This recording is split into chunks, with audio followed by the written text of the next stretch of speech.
you went with your daughter, and Yeah.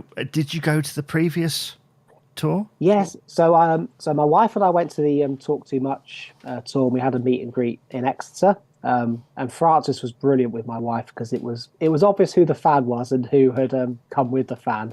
And he was great with my wife, just so friendly, bubbly, and she was so impressed, both with how he was, but then the actual show she really enjoyed. And then this time round, so we booked ages ago in Plymouth to go and see to go and see Tunes and Chat. In fact, actually, a mate of mine from school days had put me onto it probably about a year before it got announced because he runs a theatre elsewhere and Francis has been down doing some promo work for it. So he just gave me the heads up. Um, and so we booked the Tunes and Chat. But then my in-laws are over from Zimbabwe and it was their anniversary that night. So my wife decided, rightly so, she's like, look, I should stay with my in-laws and be with them because it's their first night with us. And 2 weeks before, I was watching the YouTube footage from Dortmund that's come on recently, and my 4-year-old girl came in, bouncing around, dancing all over the place. I think it was Hold You Back. Um, and she looked at the TV shows, that's Francis Rossi. I was like, good girl. And I made the mistake of saying, oh, we're going to go and see him. And she's like, am I going to see him? And I went, no, at which point, tears all over the place. So tried to see whether we could fit her into the meet and greet as well, which wouldn't be possible because it's on a tight schedule, which is absolutely fine. And then the night before, my wife said that she'll stay, and so what was arranged was I'll be able to take my daughter to the meet and greet, then drop her home. And then a mate came along and enjoyed the show. So yeah, my little girl got to meet Francis. Wow. And how old is your little girl? So she's 4 years old. Wow. Yeah. I mean, that's a moment. That's something for the future, isn't it? Mm. Yeah, it was fun sort of taking her through, and she was very excited when I rang that day. I said, "Do you want to go and meet Francis Rossi?" And she was like, "Yes." So we went over, got into our meet and greet slot. Um, I think it might have been Chris early on merch or whoever's on the merch saying, "Oh, that's the youngest Status Quo fan I've ever seen." Maybe she is, maybe she isn't. I think there might have been a few younger, but certainly at this event she was the youngest. And yeah, then queued up, and everyone was really good with her. Um, then went on in, and Francis was just brilliant with her again, just straight away. Just looked. Oh, hello, have you brought your dad? Did you drive? Did you drive him? And then what's your dad's name? And we got into those conversations, and just the photos show how attentive he was to her. Um, and great dad moment when we're talking about why she was here. I said to Caroline, so my girl's called Carolina, not a million miles from Caroline. And I said to her, we said, oh, what's your favorite song? And Frances said, is it, and she went, it's Caroline. I was like, good girl. Um, and then, yeah, so we had a lovely sort of couple of minutes, just really friendly. And then headed on out. And she goes, I enjoyed it, but it was a bit short. Like, I think everyone's thinking about Darling, but it wasn't rushed in that sense. No, I think he's quite good at having just a little bit more time or making you feel like I think you've got a little bit more time. I mean, what an experience to share with your daughter. And I think Francis has almost entered dad / granddad territory now, where he does come across. I mean, certainly if you saw BBC Breakfast the other day, Yeah. somebody on Twitter was like, saw this old man on on BBC Breakfast singing an Italian lullaby, and I don't know who he is, but da da da. And then the penny dropped, and they went, "It's Francis Rossi. I wouldn't have recognised him." It's like, he's gone into this whole thing. I mean, that's why he was able to get away with Antiques Road trip, Mm. which was adorable. But yeah, what did you make of the tunes and chat? Mm. Well, I asked him during the meet and greet bit, you enjoying it, and you can tell he really, really is. Yeah. Because it can seem to people, I guess, looking in and thinking, oh, how the mighty have fallen or something. But it clearly isn't that. He's clearly doing it because he's really enjoying it. He's very secure with who he is, and he's doing something different. I was interested to see how it was different to I Talk Too Much. Um, and sort of once he kind of got into it, it very much was because it was a lot more of the tunes and all the songs and a great set of stuff you'd expect in many respects, given that kind of vibe. And sort of telling the story and working through, but not just strictly chronological. So, I guess spoiler alert for anyone who hasn't been, but sort of finishing the first half with Burning Bridges um, before getting into the second half. I thought it just struck me again how he talks a lot of sense, um, and he's very funny. He doesn't have to work hard to be funny. He's just very naturally very funny. Um, and you get your bang for your buck. He goes on for over a couple of hours. I think someone said to him about kind of, oh, you need to, some have got meals booked, others babysitters, and he was like laughing, who's going to have a babysitter? And I thought, well, if my wife had been here, we would have. But um, so yeah, I mean, the show itself is, yeah, it's interesting. It's great seeing. I think Andy Brook on the other guitar and backings does a great job, which just allows for it to have that full sound rather than it just being Francis on his own, which might it wouldn't quite have that full sound with because you need the two guitars.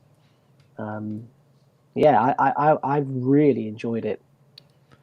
Well, it sounds really interesting because obviously it's a lot of reinventions of classic Quo compositions, and they obviously did it before on a Quo stick, and I realize people now are like, you should have done it like this.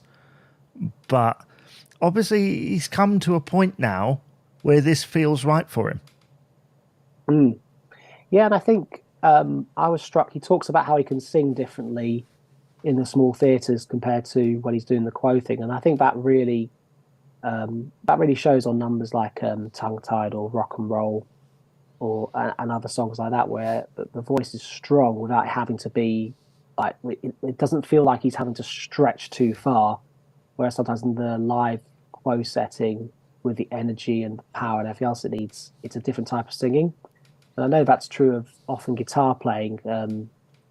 I did in terms of the style and even length of fingertips and all that sort of fingernails and all that sort of stuff. But I think the voice that struck me, and I think that Brooks a very good complement to his voice for the harmonies. I think it's there's some really good harmonies going on, and I think some sound very much like the kind of acoustic version, so Margarita Time, or even the sort of solo and Break the Rules. You think, you've kind of gone the acoustic version here.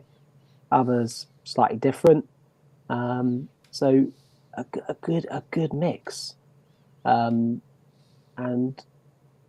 yeah, some songs you're expecting, some not expecting, um, and a good yeah.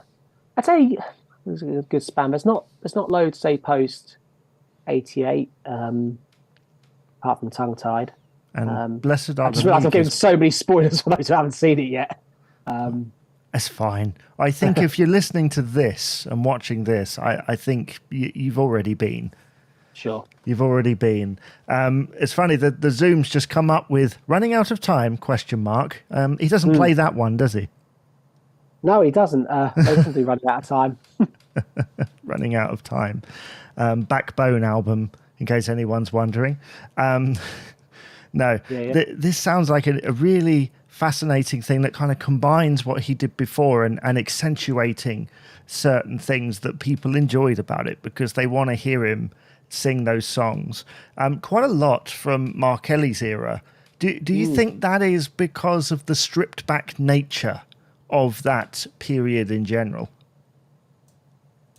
Yeah, I think something like Spinning Wheel Blues. That's the footage sort of gone that's gone up on YouTube and the Francis Rossi page on Facebook. I think that showcases the abilities and how it's faithful to the original but finds itself out in the acoustic sense. Um, yeah, I think also April Springs in there. You've got some stuff from the Dog album. Um, quite why that is, don't know. Just maybe it just lends itself well to both the narrative of the way he's telling the story of his career and various anecdotes, and when he just goes off on one, which is which is he's very good at that, just going off and having a good what he calls a waffle. But you're like, it's fascinating stuff.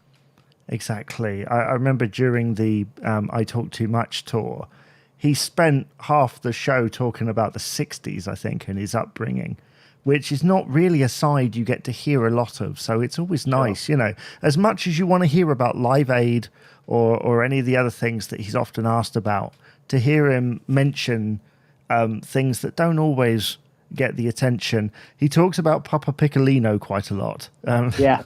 That's sort of come out. But the thing is, if you listen to that track, you get what he's saying. You know, that it's got that sort of, you know, boppy thing going on. Would you go to Tunes and Chat again? Yeah, I would. I was having a look to see what other dates and when, and I don't know if it'll work out in terms of geography and travel and where I am and work stuff. But it's one where you think, actually, I would definitely go again. Whether I do or not is another issue. But I thought, yeah, well worth seeing, and for those who haven't, I'd definitely recommend it. I think it's. I took my mate who came with me in the end. He just said that to see someone of Francis's ilk in that environment. He said his comment was it was like he was just sitting in the living room playing his guitar and having a chinwag. And I think Francis has said different to the tunes to Talk Too Much is he's got a bit more time with the Q&A on Tunes and Chat. I know there was some talk about whether on Talk Too Much, whether it was actually the same questions each night was something I heard from a couple of people who've been to other shows. Whereas I know this one, it wasn't, because cheekily I actually had a couple of questions answered. I put in two and they both got answered. One of them wasn't "Are you my dad?" was it? No, it definitely wasn't that one. I heard about that question. No, that wasn't me. Okay, that's good. Can someone ask him about Accident Prone, please, and then write everything down? I'd love to know about that. Yeah, that's Tunes and Chat. The tickets are available now. I will leave all the details in the description below. Thank you once again, Andrew, for joining me. You're very welcome, Jamie. Good to catch up.